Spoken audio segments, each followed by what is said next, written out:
بسم الله الرحمن الرحيم.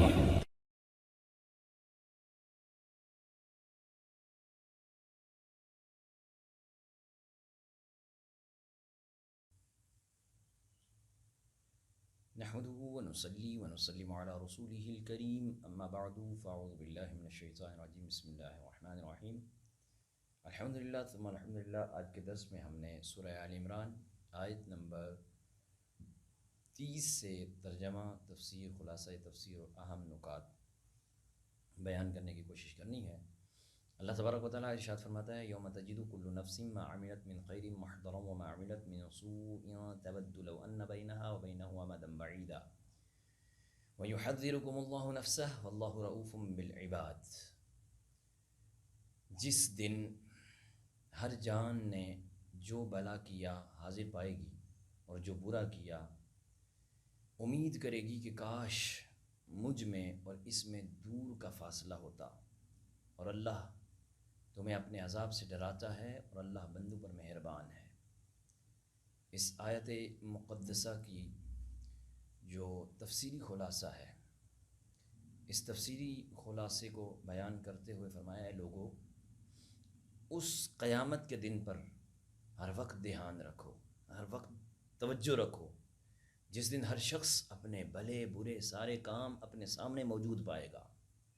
اس کی نیکیاں اچھی شکل میں اس کے ساتھ ہوں گی اور برائیاں بری شکل میں اس کے ساتھ ہوں گی، اسے نظر آئیں گی۔ دنیا میں بعض برائیاں بھلی معلوم ہوتی ہیں اور بعض بھلائیاں جو ہیں وہ بری معلوم ہوتی ہیں۔ وہاں چیز اپنی اصلی رنگ میں ظاہر ہو جائے گی۔ جو بے زکاتی مال ہوگا نا، وہ گنجے سانپ اژدہا کی شکل اختیار کر جائے گا۔ روزے نماز یہ حسین شکل میں، حسین صورت میں اسے نظر آئیں گے۔ تب ہر بدکار آرزو کرے گا کاش میں قیامت میں حاضر نہ ہوتا، اس دن سے میں دور رہتا، اے کاش میں یہ ڈراؤنی صورتیں نہ دیکھتا، میں دور ہٹ جاتا، یا یہ صورتیں، یہ شکلیں مجھ سے دور ہٹ جاتی۔ اللہ تعالیٰ فرماتا ہے بار بار تمہیں اپنے قہر اور غضب سے ڈراتا تھا اور ڈراتا ہے، وہ اپنے بندوں پر نہایت ہی مہربان ہے، اسی لیے وہ نیکیوں کی رغبت اور گناہوں سے خوف دیتا ہے، ورنہ کسی کی نیکی سے اسے کچھ فائدہ نہیں اور کسی کی برائی سے اسے کوئی نقصان نہیں۔ یہ آیات مقدسہ، اس آیت سے چند فوائد ہمیں حاصل ہوئے، چند باتیں ہمیں پتہ چلی۔ ایک یہ کہ قیامت کے دن ہر شخص پر اس کے سارے اعمال ضرور پیش ہوں گے، اگرچہ پھر بعض کی بخشش ہو جائے گی اور پھر بعض کے خیال میں صرف وہی عمل پیش ہوں گے کہ جن پر سزا اور جزا ملے گی۔ معاف شدہ گناہوں کا وہاں ذکر بھی نہ ہوگا، بلکہ مسلمان کے بعض بخشے ہوئے گناہ نیکی کی شکل میں نمودار ہوں گے۔ اسی لیے تو دعا کرتے ہیں نا، یا اللہ ہمارے گناہوں کو نیکیوں سے تبدیل فرما۔ رب تبارک و تعالیٰ فرماتا ہے اولئک یبدل اللہ سیئاتہم حسنات، سورۃ الفرقان آیت نمبر 70 میں فرمایا اولئک یبدل اللہ سیئاتہم حسنات۔ خلاصہ اختلاف یہ ہوا کہ بعض کے نزدیک دکھا کر معافی ہوگی اور بعض کے نزدیک پہلے ہی، لہٰذا آیات مغفرت اور اس آیت میں کوئی مخالفت نہیں ہے۔ قیامت میں ہر شخص کی نظری طاقت بڑھ جائے گی، بڑی ہوئی ہوگی، وہ اپنے اعمال، اپنے عقائد کو جو کیے تھے نا وہ دیکھ لیں گے، جو پہلے کر کے آ گیا ہوگا وہ بھی اسے یاد دلائے جائیں گے۔ اگلی آیت مقدسہ آیت نمبر 31 ہے قل ان کنتم تحبون اللہ فاتبعونی یحببکم اللہ ویغفر لکم ذنوبکم اللہ غفور رحیم قل اطیعوا اللہ والرسول فإن تولوا فإن اللہ لا يحب الکافرین۔ بڑی اہم یہ دو حدیثیں، یہ دو آیتیں مقدسہ ہیں۔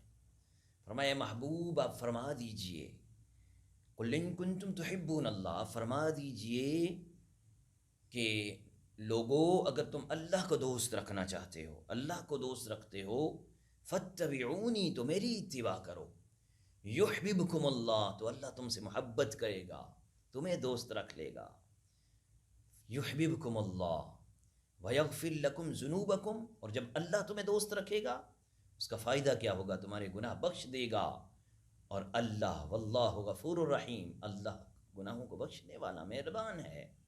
قل اطیعوا اللہ والرسول فإن تولوا فإن اللہ لا يحب الکافرین۔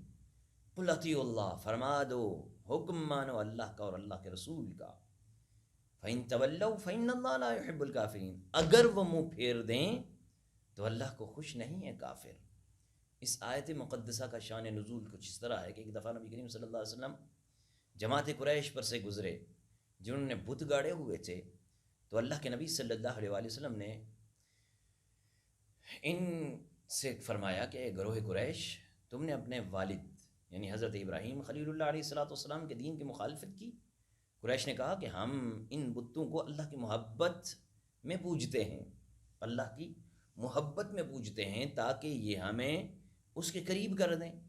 تو تب اللہ کی طرف سے یہ آیت مبارکہ نازل ہوئی، قل ان کنتم تحبون اللہ فاتبعونی یحببکم اللہ۔ تو یہ تفسیر خازن اور تفسیر خزائن العرفان میں اس کا شان نزول بتایا ہے، اور اسی طرح شان نزول اس کا روح البیان میں فرمایا کہ حضرت حضور علیہ الصلوۃ نے جو کعب ابن اشرف یہودی تھا اور اس کے جو چاہنے والے تھے، ان کو دعوت اسلام جب دی تو وہ بولے کہ ہم تو اللہ کے بیٹے ہیں اور اس کے پیارے ہیں، ہمیں آپ کی پیروی کی ضرورت ہی کیا ہے۔ تو تب یہ آیت مقدسہ نازل ہوئی کہ یہ جو اس طرح کی بک بک کر رہے ہیں نا، اے محبوب یہ گندے ہیں، یہ جہنمی ہیں، ان کو بکنے دو، جب تک آپ کی اتباع نہیں کریں گے نا۔ قل ان کنتم تحبون اللہ، جو یہ کہتے ہیں ہم اللہ کو اس لیے اللہ کے سامنے ان بتوں کو اس لیے پوجتے ہیں کہ یہ اللہ کی محبت کا ذریعہ ہے، کہا نہیں، میرے محبوب کی محبت ہوگی تو مجھے یہ محبت میں پائیں گے۔ اگر میرے محبوب کی اتباع نہیں کریں گے، اگر میرے محبوب کو نہیں چاہیں گے، اگر میرے محبوب سے محبت نہیں کریں گے تو اللہ کو ان کی ضرورت نہیں۔ اسی طرح فرمایا کہ ایک اور شان نزول بھی ہے کہ نجران کے عیسائی الوہیت مسیح کے مسئلے میں دلائل سے عاجز ہو گئے تو بولے کہ ہم عیسیٰ علیہ السلام میں یہ صفتیں اللہ کی محبت کے لیے ثابت کرتے ہیں، اس کے ذریعے ہمیں وہ نصیب ہو، تو تب یہ آیت مقدسہ نازل ہوئی۔ بہرحال آخری جو روایتیں ہیں یہ زیادہ قوی معلوم ہوتی ہیں۔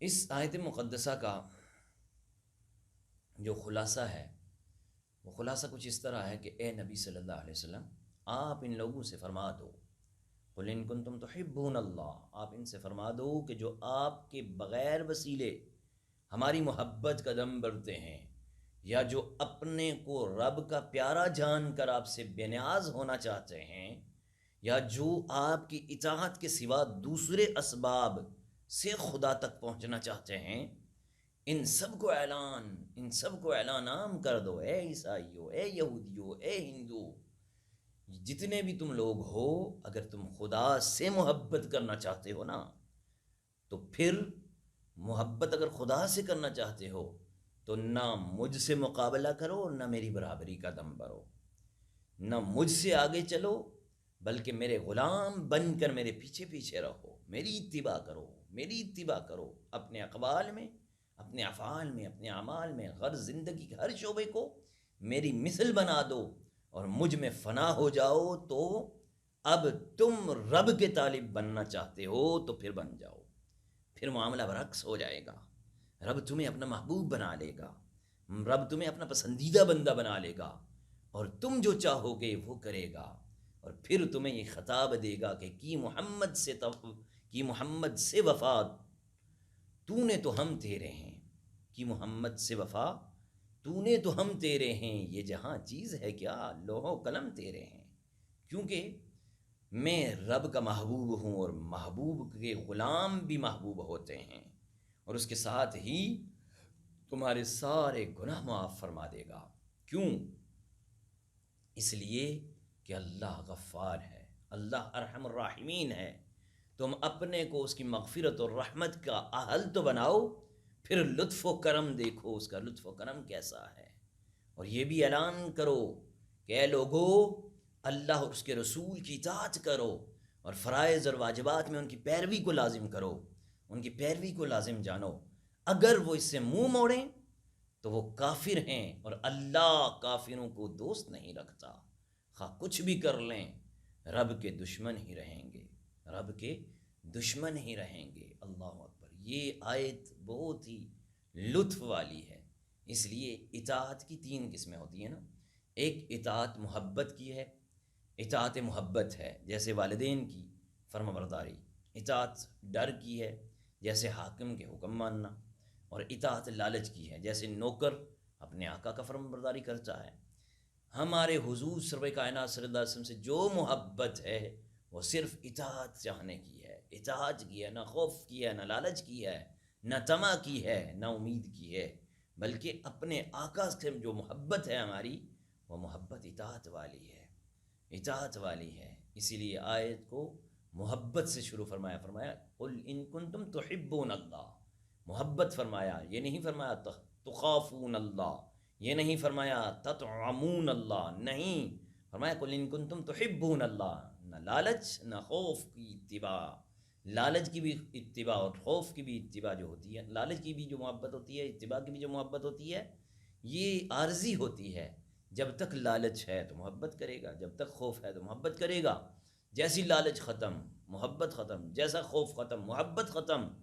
لیکن اتباع والی محبت یہ ہمیشہ قائم رہتی ہے. یہ رشتہ ہی ایسا ہے، یہ رشتہ ہی ایسا ہے، یہ ناتا ہی ایسا ہے، یہ ہمیشہ قائم رہتا ہے. بہرحال اگلی آیت مقدسہ ہے، رب تبارک و تعالیٰ ارشاد فرماتا ہے سورہ آل عمران آیت نمبر 33 ہے.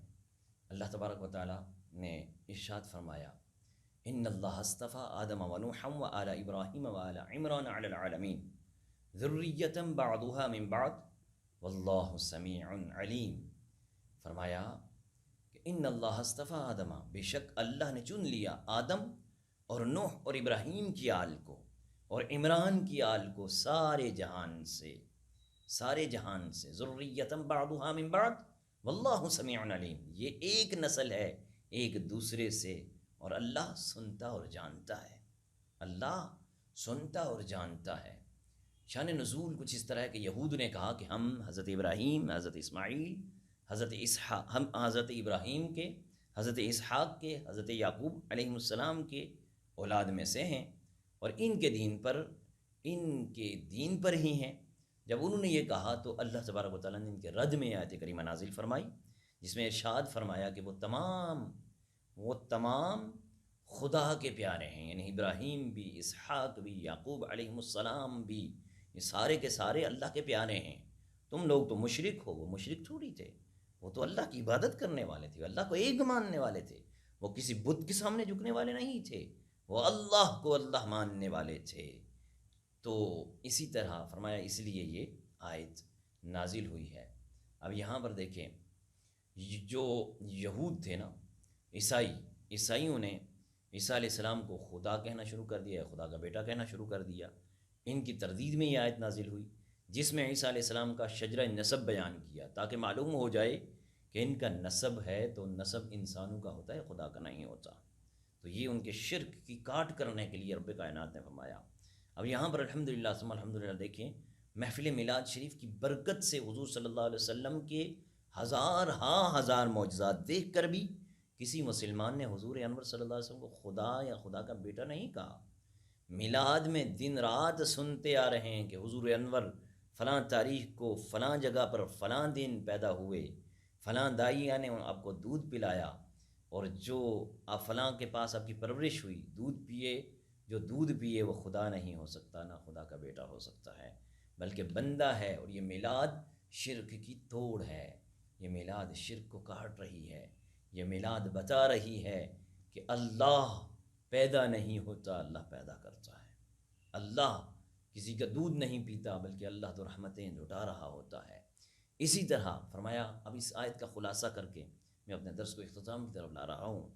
فرمایا کہ لوگوں سارے انسان یکساں نہیں ہیں، ان میں سے بعض مثل پھول کے ہیں جن کی صحبت مہکا دیتی ہے. کہتے ہیں نا صحبت تالے تورا تالے کنن، صحبت سالے تورا سالے کنن.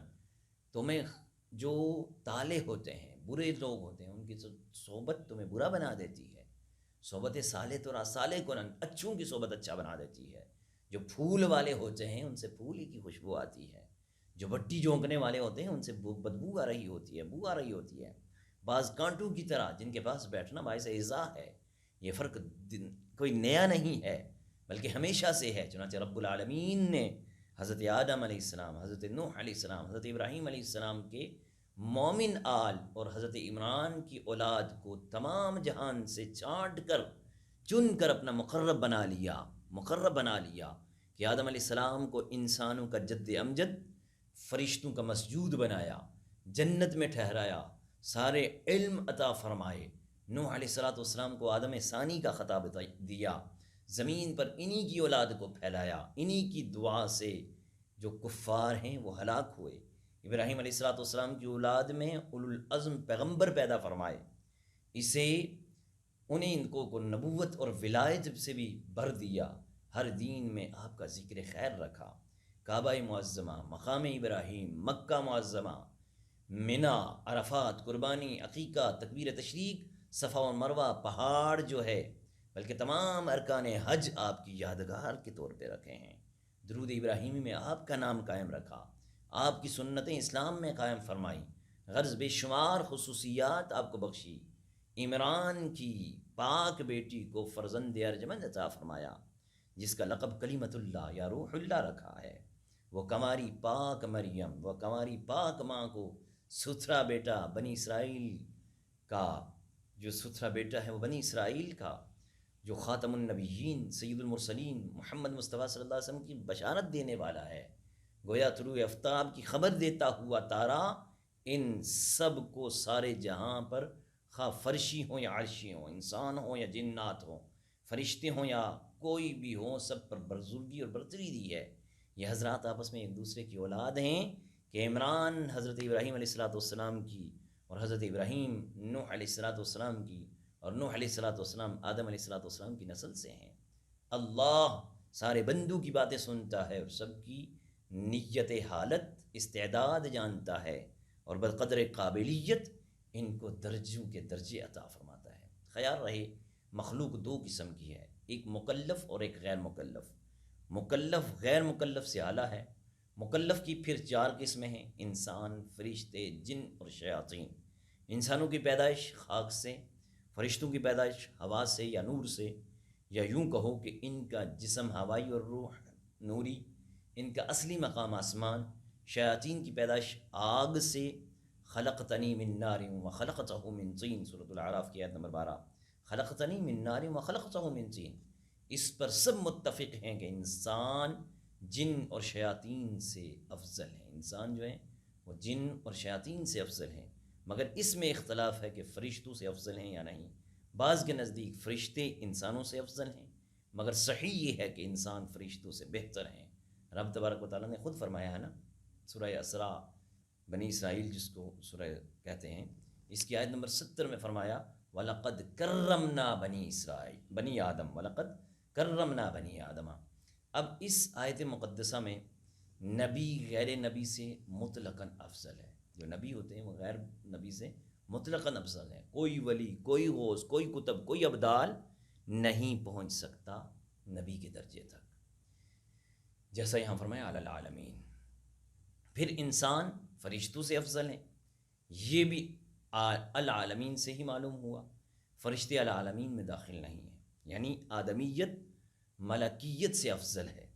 اگرچہ کفار کفر کی وجہ سے فرشتے تو کیا جانوروں سے بھی بدتر ہیں، اور رسل اور ملائکہ رسالت کی وجہ سے عام مسلمانوں سے افضل ہیں۔ اللہ تبارک و تعالیٰ کی بارگاہ سے ہم دعا کرتے ہیں کہ رب کائنات ہمیں اپنے ان مقرب بندوں کی صف میں شامل فرمائے، اور ہمیں قرآن کریم کے احکامات کو سمجھنے کی توفیق عطا فرمائے۔ اگلی آیت ہے آیت نمبر 35، اذ قالت امرأة عمران رب انی نذرت لك ما في بطنی محررا فتقبل منی انك انت السمیع العلیم فلما وضعتها 36 فلما وضعتها قالت رب انی وضعتها انثى والله اعلم بما وضعت وليس الذكر كالانثى وانی سمیتها مریم وانی اعیدها بک وذریتها من الشیطان الرجیم۔ اس کا ترجمہ کچھ اس طرح ہے، کیا ہوا جب عمران کی بیوی نے عرض کی، اے میرے رب، تیرے لیے منت مانتی ہوں جو میرے پیٹ میں ہے، خالص تیری ہی خدمت میں رہے، تو تو نے مجھ سے قبول کر لے، تو تو مجھ سے قبول کر لے، بے شک تو ہی سنتا جانتا ہے۔ پھر جب اسے جنا بولی اے میرے رب یہ تو میں نے لڑکی کو جنا، اللہ کو خوب معلوم ہے جو کچھ وہ جنی، اور وہ لڑکا جو اس نے مانگا اس لڑکی سا نہیں، اور میں نے اس کا نام مریم رکھا، وَإِنِّي سَمَّيْتُهَا مَرْيَمَ، اور میں نے اس کا نام مریم رکھا، اور میں اسے اور اس کی اولاد کو تیری پناہ میں دیتی ہوں، وَإِنِّي أُعِيذُهَا بِكَ وَذُرِّيَّتَهَا مِنَ الشَّيْطَانِ الرَّجِيمِ، اس کی اولاد کو اور اسے تیری پناہ میں دیتی ہوں، اور راندے ہوئے شیطان سے اسے محفوظ رکھ، یعنی شیطان سے بھی اسے پناہ عطا فرما۔ اس آیت مقدسہ کا خلاصہ کچھ اس طرح ہے تفسیر نعیمی میں کہ فرمایا گیا حضرت مریم رضی اللہ تعالی عنہ کی جو امی جان ہیں ان کے متعلق فرمایا اے نبی وہ وقت بھی یاد کرو، وہ وقت بھی یاد کرو اور انہیں سناؤ جب عمران کی بیوی حنہ، حضرت حنہ نے حاملہ ہو کر بارگاہ الہی میں عرض کی کہ اے میرے مولا چونکہ تو نے مجھے نا امیدی کے بعد اولاد کی امید دکھائی، اس لیے میں نظر مانتی ہوں، منت مانتی ہوں کہ جو کچھ میرے پیٹ میں ہے، جو کچھ میرے پیٹ میں اولاد ہے وہ بیت المقدس یا بیت المقدس کی خدمت کے لیے وقف ہے، نہ میں اس سے اپنی خدمت لوں گی نہ اپنے گھر کا کام کاج کرواؤں گی، اے مولا یہ میرا حقیر ہدیہ اپنے فضل و کرم سے قبول فرما لے، تو میرے کلام کو سننے والا ہے، میری نیت اور اخلاص کو جاننے والا ہے۔ وہ لڑکے کی امید پر بہت خوش اور خرم تھی، جب وقت ولادت آیا تو حضرت مریم رضی اللہ تعالیٰ عنہ پیدا ہوئیں تو حیران رہ گئی کہ عرض کرنے لگی میرے اللہ یہ کیا ہوا، میرے تو لڑکی پیدا ہو گئی، اب میں اپنی نظر کیسے پوری کروں، حالانکہ وہاں تو لڑکے ہی لڑکے خدمت کرنے والے ہیں۔ اے محبوب حنہ کیا جاننے کہ لڑکی کیسی ہے، یہ تو رب ہی جانتا ہے کہ وہ لڑکی کوئی عام لڑکی نہیں، کوئی کم درجے والی لڑکی نہیں، وہ لڑکی کس درجے کی ہے، لڑکا اس لڑکی کی طرح ہو ہی سکتا نہیں، وہ نبی کی ماں بنے گی۔ انہوں نے یہ بھی عرض کیا کہ اے مولا چونکہ ان کے باپ تو پہلے ہی وفات پا گئے ہیں اس لیے میں ہی ان کا نام مریم رکھتی ہوں، وَإِنِّي سَمَّيْتُهَا مَرْيَمَ وَإِنِّي أُعِيذُهَا بِكَ، فرمایا میں ہی ان کا نام مریم رکھتی ہوں، بمعنی عابدہ، مریم کا معنی کیا ہے عابدہ، اور میری نیت یہ ہے کہ یہ بیت المقدس میں رہے اور تیری عبادت کرے تاکہ بقدر طاقت میری منت پوری ہو جائے۔ اے میرے مولا چونکہ میں انہیں اپنے سے الگ بیت المقدس میں رکھوں گی اس لیے میں اس کو اور اس کی اولاد کو تیری پناہ میں دیتی ہوں، تو شیطان سے بچا اور اسے صالح پرہیزگار بنا۔ خیال رہے کہ بیٹے کی دعا اور خواہش کرنا سنت انبیاء بھی ہے، سنت اولیاء بھی ہے۔ حضرت ابراہیم اور حضرت زکریہ علیہ السلام نے فرزند کے لیے دعا کی تھی، بی بی حنہ رضی اللہ تعالیٰ عنہ نے جو ولیہ تھیں بیٹے کی دعا کی، مگر یہ دعائیں دنیاوی اغراض کے لیے نہ تھیں، صرف دین کے لیے تھی، خدا ہمیں بیٹے دے اور دین کی خدمتیں کریں، ہم کو ثواب ملے، جیسے دوسرے کاموں میں اخلاص ہو تو برکت ہوتی ہے، ریا ہو تو بے برکتی ہوتی ہے، ایسی ہی طلب اولاد اگر دین کے لیے ہو تو اولاد برکت والی ہوتی ہے، اور اگر دنیا کے لیے ہو تو نہ عذاب تو نہ ثواب۔ اللہ اللہ اللہ اللہ اللہ اللہ